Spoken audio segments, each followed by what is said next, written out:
The dog didn't bark. That's what haunted Marcus the most. It just looked at him, calm, steady, right before the blast of his shotgun ripped through the silence of the woods. One shot, one mistake, the kind you can't come back from. The animal collapsed into the fallen leaves. Marcus caught a glint of metal around its neck. A collar. Not a wild animal, not a threat. Just someone's companion, someone who'd be looking for it. And that someone was about to change Marcus Hill's life forever. Marcus Hill wasn't a killer. He wasn't even a hunter, really. But ever since his world had started crumbling, his father dying, his wife leaving, his job teetering on the edge, he found a strange kind of therapy in walking the woods behind his cabin, shotgun in hand. That morning, the mist hung low and thick. Trees loomed like silent judges. When the shape moved through the underbrush, large, dark, quiet, Marcus didn't think. He raised the shotgun and fired. The dog didn't cry out right away, just slumped forward, like a marionette with its strings cut. Marcus stepped closer and saw the glint. The collar, leather, worn, tagged. His heart dropped. "Oh no," he whispered. He wanted to fix it, to take the body back, to explain. But fear overtook him. What if someone had seen him?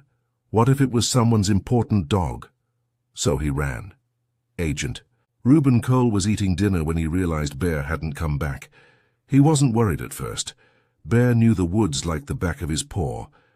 But as night fell, the unease crept in. By morning, dread had set in. He found Bear by the creek. The blood had dried, but the body was still warm. Shot clean through the chest. The collar had been yanked halfway off as if someone tried to take it. Cole dropped to his knees. For the first time in 10 years, he cried. Bear wasn't just a K9 partner. He was Cole's only family. They had survived shootouts, takedowns, and the quiet ache of loss together. Now he was gone, and someone was going to pay. Marcus tried to go on like nothing happened, but every time he closed his eyes, he saw that dog.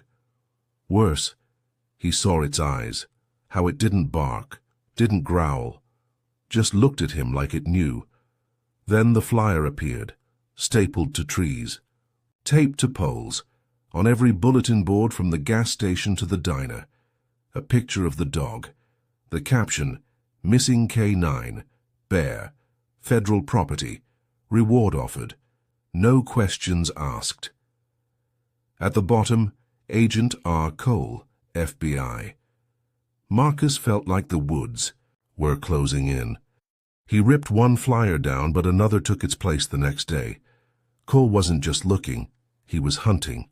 Cole wasn't following FBI procedure. He didn't file an official case, didn't report Bear's death the way he should have. He wanted revenge, not justice.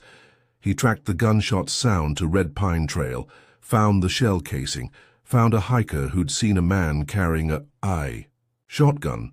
Jumpy, anxious, driving a beat-up truck with a cracked left headlight. He got a partial plate. He called in a favor from a friend in traffic surveillance. Then he had a name, Marcus Hill. Cole didn't need backup. He needed closure. Marcus was half drunk when the knock came. He peeked through the curtain. The man outside didn't wear a badge, didn't need one. His eyes told Marcus everything. "Marcus Hill," the man said. Marcus opened the door slowly. "Yeah?" "I'm Reuben Cole." Silence. Marcus's stomach flipped. "Listen, about the dog." Cole stepped inside. "He had a name, Bear. I thought he was a wolf. I swear I didn't mean—" "You meant to pull the trigger. You meant to walk away." Marcus didn't respond. There was nothing he could say. Cole dropped the collar on the table. "Cleaned. Polished. You didn't panic. You made a choice." Cole's voice softened. "You want to make it right?" Marcus nodded. "Meet me here." He slid a paper with GPS coordinates across the table. "Tomorrow noon. What for?" "To finish what you started." Marcus arrived with a shovel. Cole was already there. A grave was half dug. A simple wooden box rested beside it. Inside, wrapped in a flag, was bare. "You're going to bury him," Cole said. "With respect, Marcus." Didn't argue. He dug, his hands blistered, his breath wheezed. When he finished, he placed the box in the ground. Cole handed him a stone marker. Marcus read the words aloud. "Bear, protector, partner, friend." Marcus knelt. "I'm sorry," he whispered. Marcus left the woods that day different. He sold the shotgun, sold the cabin, got a job cleaning cages at the local animal shelter. He didn't talk much, but he listened. He fed the dogs first, always the dogs. One afternoon he looked up and saw a man standing by the door. Cole, they didn't speak.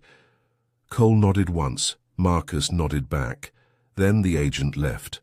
Some debts aren't paid in dollars or jail time. They're paid with every sunrise. Spent alone, every moment of silence you fill with regret. And sometimes they're paid under the shadow of a tree beside a grave where a man learns the weight of a life and the cost of taking it.